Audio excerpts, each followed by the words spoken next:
एक खूबसूरत नज़म फूल और मैं, जनाब नासिर अब्बास के कलम से।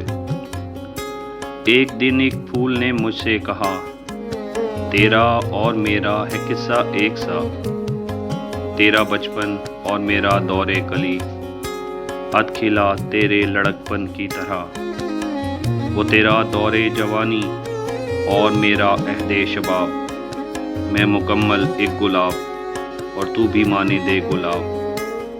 है मेरी बिप्ता तेरी बिप्ता की मानिद, अपने अपने हाल में दोनों मगन मदहोश व मस्त। सख्तियों में चोट खाकर तू सदा हंसता रहा, मेरी तरह खंदा जबीनी से उन्हें सहता रहा। तू भी एक मासूम सा मेरी तरह, मैं भी एक मजबूर सा तेरी तरह।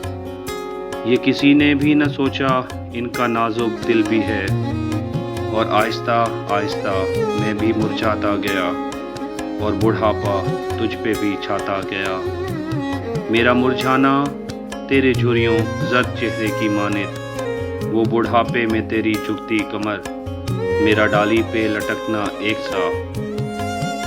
और फिर एक दिन मेरी पत्तियां बिखर कर रह गईं, शाख पर एक रह गया मेरा निशान।